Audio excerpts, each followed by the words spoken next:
Sains seringkali dianggap bertentangan dengan agama, bahkan dianggap anti Tuhan, namun tidak dengan para ilmuwan-ilmuwan ini, yang akhirnya memilih Islam setelah melakukan penelitian bertahun-tahun. Siapa saja? 1. Masaru Emoto adalah seorang peneliti dan penulis Jepang yang terkenal dengan penelitiannya tentang efek energi pada air. Ilmuwan yang dibesarkan dalam keluarga Shinto ini, awalnya tidak pernah tertarik dengan Islam. Sampai pada ia menemukan penemuan yang menarik tentang air Zam-Zam.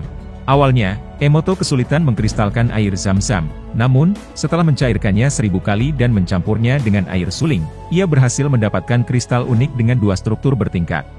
Rekan Emoto mengemukakan bahwa struktur tersebut mungkin terhubung dengan makna Zam-Zam, yaitu Allah Maha Mengetahui. Emoto pun terinspirasi untuk melakukan eksperimen lanjutan. Ia memutar ayat-ayat Al-Quran di atas air Zam-Zam dan hasilnya, kristal yang terbentuk menjadi lebih sempurna. Emoto juga menemukan bahwa membaca bismillah sebelum minum air dapat meningkatkan kualitas air biasa. Setelah melakukan penelitian air Zam-Zam selama 15 tahun, akhirnya Emoto pun memutuskan menjadi mualaf. Kedua, Gary Miller, seorang ahli matematika dari Universitas Emory, Amerika Serikat. Dikenal sebagai ahli teori Ramsey, bidang matematika yang mempelajari kombinasi objek matematika. Pada tahun 2009, Miller menemukan sebuah pola matematika yang rumit dalam Al-Quran. Pola ini dikenal sebagai kode 19, tidak dapat dijelaskan secara kebetulan. Miller tercengang dengan penemuannya dan mulai mempelajari Islam lebih dalam. Pada tahun 2010, Miller akhirnya memutuskan untuk memeluk Islam. Dia mengubah namanya menjadi Abdul Alim. Miller sekarang menjadi dai Islam yang aktif dan sering berbicara tentang Islam di berbagai forum dan konferensi.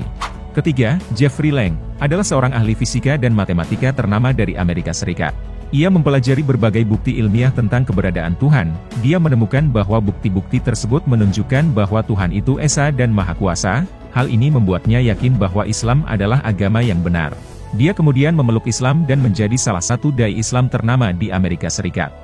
Keempat, Keith Moore, adalah seorang ahli embriologi ternama dari Kanada. Setelah melakukan penelitian ekstensif tentang embriologi manusia, dia menemukan bahwa deskripsi perkembangan embrio dalam Al-Quran sangat akurat dan sesuai dengan temuan ilmiah modern.